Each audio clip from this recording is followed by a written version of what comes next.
అర్హత లేని వ్యక్తులకి కొన్నిసార్లు అనుకోకుండా అవకాశాలు వచ్చినా వాటిని నిలబెట్టుకోలేరు. ప్రస్తుతం మోనాలిసా పరిస్థితి కూడా అదే.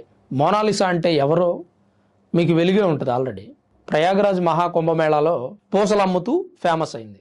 ఆమె పూసలు అమ్ముతున్న సందర్భంలో ఎవరో ఒక సోషల్ మీడియా ఇన్ఫ్లుయెన్సర్ వీడియో తీసి సోషల్ మీడియా ప్లాట్ఫామ్లో అప్లోడ్ చేశారు.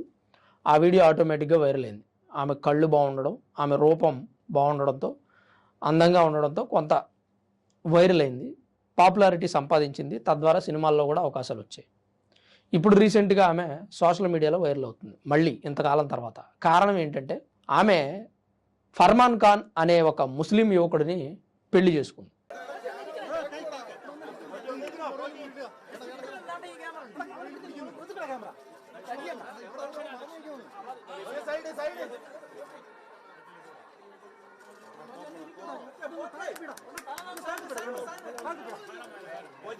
పెళ్లి చేసుకుంటే పెద్ద ప్రాబ్లం ఏముంది అని చాలామంది అనుకోవచ్చు. కానీ వివాదానికి ఎందుకు దారితీసిందంటే మోనాలిసా మతం, ఫర్మాన్ ఖాన్ మతం వేరు.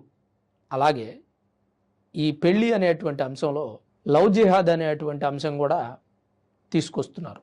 దానికి కారణం కూడా కేరళలో వీరి వివాహం జరగడం. కేరళలోని తిరువనంతపురం శ్రీ నైనార్ ఆలయంలో జరిగింది. ఇంకా బాధాకరమైన విషయం ఏంటంటే వీరు ఫేస్బుక్లో పరిచయం అయ్యారంట. ఆమె ఫర్మాన్ ఖాన్కి ప్రపోజ్ చేసిందట. ఇప్పుడు ఏమంటుందంటే నాకు సినిమా కెరీర్ వద్దు, సినిమాలు వద్దు, లైఫ్ సెటిల్ అవ్వడం నాకు అవసరం లేదు, నాకు ఫర్మాన్ ఖాన్తో ప్రేమే కావాలి, ప్రశాంతమైన జీవితం కావాలి అంటుంది. ప్రశాంతమైన జీవితం లభించిద్దా లేదా అనేది క్వశ్చన్ మార్కు. అయితే ఇప్పుడు మోనాలిసా తల్లిదండ్రులు వద్దంటున్నారు. మనం చూసాం, ఆమెను బొట్టు పెట్టుకుంటుంది, హిందూ మహిళలాగా ఉంటుంది, హిందువులే మేబీ. అయితే పోలీస్ స్టేషన్లో కంప్లైంట్ చేసింది. ఏమని? నేను ఫర్మాన్ ఖాన్ ప్రేమించానండి, ఫేస్బుక్లో పరిచయం అయ్యాడు, తక్కువ కాలంలో పెళ్లి చేసుకుందాం అనుకుంటున్నాం, నేను మేజర్ని, కానీ మా తల్లిదండ్రులు ఒప్పుకోవట్లేదు, వారి నుంచి నాకు రక్షణ ఇవ్వండి అని కోరింది. తల్లిదండ్రులు వచ్చారు, స్టేషన్ దగ్గర హడావుడి చేశారు, బంధువులు వచ్చారు.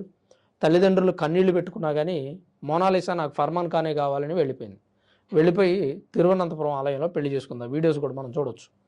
కానీ ఇప్పుడు పెళ్లి చేసుకున్న తర్వాత వివాదం ఏంటంటే తనకి సినిమా అవకాశాలు ఇచ్చిన సనోజ్ మిశ్రా ఏమంటాడంటే ఇది కేవలం లవ్ జిహాదే, ప్రేమ కాదు, పెళ్లి కాదు, కొంతకాలం తర్వాత అమ్మాయి జీవితం ఆగమైపోతుంది, పైగా నేను తనను నమ్ముకొని 10 కోట్ల రూపాయలు లోన్ తీసుకున్నా సినిమాలు చేయడం కోసం, నేను కోర్టుకు కూడా వెళ్తా ఈ విషయం మీద అని చెప్పి సనోజ్ మిశ్రా ఆరోపిస్తున్నాడు. అతను లవ్ జిహాద్ అని అన్నాడు. అతనితో పాటు మోనాలిసాని ఇప్పటి వరకు ఫాలో చేసిన వ్యక్తులు కానీ లేదా తన అభిమానులు కానీ మోనాలిసాది లవ్ జిహాదే, ఇది లవ్ కాదు, ఆమెని ట్రాప్ చేశారు, కేరళ స్టోరీ సినిమా చూసిన తర్వాత కూడా నమ్మలేదు, కానీ ఇలాంటి రియల్ స్టోరీస్ చూసినప్పుడైనా నమ్మండి.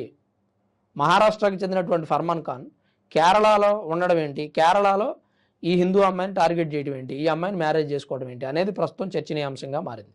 దీని మీద కొంతమంది విశ్లేషకులు వారి అభిప్రాయాన్ని తెలియజేస్తూ ఉన్నారు. గతంలో కేరళకు చెందిన అఖిల హదియాగా మారి ముస్లిం వ్యక్తిని వివాహం చేసుకుంది.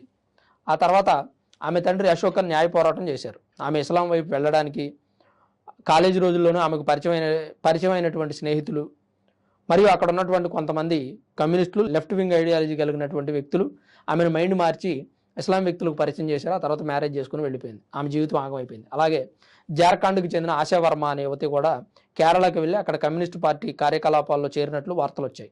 కమ్యూనిస్ట్ పార్టీ వాళ్ళు బ్రెయిన్ వాష్ చేసి కుటుంబానికి, తల్లిదండ్రులకి దూరం చేశారు ఆమెని. ఒక్కటి కాదండి, లవ్ జిహాద్ కేసెస్ చాలా ఉన్నాయి. ఆ లవ్ జిహాద్ కేసెస్లో ఈ మోనాలిసాని చేర్చడానికి కూడా కొన్ని బలమైన కారణాలు ఉన్నాయి. దానివల్లనే మోనాలిసా కూడా లవ్ జిహాద్కి బానిసైందా అనేటువంటి ఆరోపణలు వినిపిస్తూ ఉన్నాయి ప్రస్తుతానికి. ఎందుకంటే సాధారణమైనటువంటి మహిళ, కుంభమేళాలో పూసలు అమ్ముకోవడానికి వచ్చినటువంటి ఒక ఆమె అనుకోకుండా అదృష్టం వరించింది. ఎంతమందికి వస్తుంది? 1000 మందిలో ఒకళ్ళకి వస్తుందా? 1,00,000 మందిలో ఒకళ్ళకి వస్తుందా? నాకు తెలిసి అయితే 1,00,000 మందిలో ఒకళ్ళకి వస్తుందేమో అలాంటి అవకాశం. సోషల్ మీడియా ప్లాట్ఫామ్లో గంటల వీడియోలు చేసి, సంవత్సరాల తరబడి ఛానల్స్ మెయింటైన్ చేసి, ఫన్నీ స్కిట్స్ చేసి, మంచి మంచి మెసేజ్లు ఇచ్చి, జర్నలిస్ట్ అవ్వచ్చు, లేదంటే యాంకర్ అవ్వచ్చు, వారి వృత్తి ఏదైనా కానీ సోషల్ మీడియాని సెలెక్ట్ చేసుకొని ఫేమ్ సంపాదిద్దాం, సినిమాల్లోకి వెళదాం, అట్లీస్ట్ సీరియల్లోకి, జబర్దస్త్లోకి వెళదామని ట్రై చేసేటువంటి నటీనటులు అనేక మంది ఉన్నారు ఈ రోజుల్లో. ఏం చేయకుండా అట్లీస్ట్ ఇన్స్టాగ్రామ్లో కూడా ఒక స్టోరీ కూడా పెట్టకుండా సింపుల్గా ఫేమస్ అయిపోయింది మోనాలిసా. ఆ తర్వాత ఆమె యూట్యూబ్ ఛానల్ ఓపెన్ చేసింది, ఇన్స్టా పేజ్ ఓపెన్ చేసింది, సోషల్ మీడియా ప్లాట్ఫామ్లో యాక్టివ్గా ఉండేది.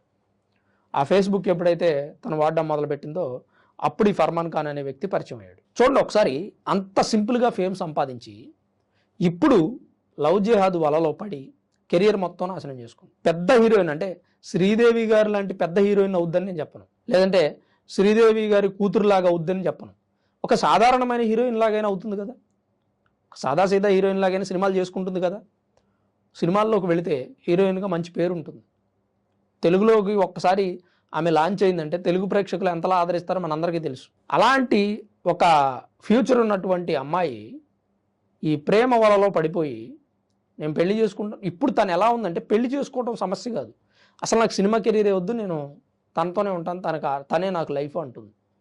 అంటే పరిస్థితి ఎలా మారిపోయింది ఒకసారి చూడండి. లవ్ జిహాద్ అనేది ఉందా లేదా అని యూట్యూబ్లో కోట్ల మంది వీడియోలు చేస్తున్నారు. ఇది చూస్తే అర్థమవుతుంది, మేబీ ఉందేమో అని అనుకోవడానికి అవకాశం ఉంది. మరి అతను తనని ఎలా లీడ్ చేస్తాడు, రేపు తన ఫ్యూచర్ ఏంటి, అతని ఫ్యూచర్ ఏంటి, అసలు తనకు ఫ్యూచర్ ఉందా లేదా అనేది పెద్ద ప్రశ్న. తన కెరీర్ క్లోజ్ అయిపోయిందని చాలామంది పోస్టులు పెడుతూ ఉన్నారు, లవ్ జిహాద్ మాయలో పడిపోయిందని. మరి అసలు మోనాలిసా లాంటి వ్యక్తికి అవకాశం రావడమే ఎక్కువ. అందంగా ఉన్న ప్రతి వాళ్ళకి అవకాశాలు రావండి, టాలెంట్ ఉన్న ప్రతి వాళ్ళకి అవకాశాలు రావు. అవకాశాలు వచ్చిన ప్రతి వాళ్ళు ఉపయోగించుకుంటారని గ్యారంటీ లేదు. ఎగ్జాంపుల్ మోనాలిసా, ఇక అర్థమయ్యే ఉంటుంది.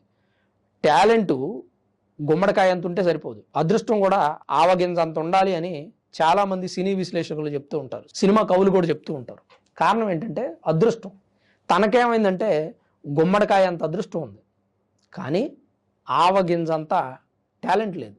కానీ అదృష్టం వలన సినిమాల్లోకి వచ్చింది, కానీ దాన్ని ఉపయోగించుకునేటువంటి వ్యూహం తనకు తెలియలేదు. ఇప్పుడు తను ఫేమస్ అయిందనుకోండి, హీరోయిన్ అయిందనుకోండి, రేపు గొప్ప పేరు సంపాదించింది అనుకోండి, ఇంకా మంచి వ్యక్తి వచ్చి మ్యారేజ్ చేసుకుంటాడు, అది వేరే విషయం. కానీ ఈరోజు తనని కెరీర్, ఒకవేళ నిజంగా ఫర్మాన్ ఖాన్ నచ్చాడు అనుకోండి, హోల్డ్లో పెట్టుకో, నీ సినిమా కెరీర్ రన్ చేసుకో, సినిమాలు చేసుకో, మంచి లైఫ్ వచ్చిన తర్వాత తను నీ కోసం నిలబడితే పెళ్లి చేసుకో, తప్పలేదు.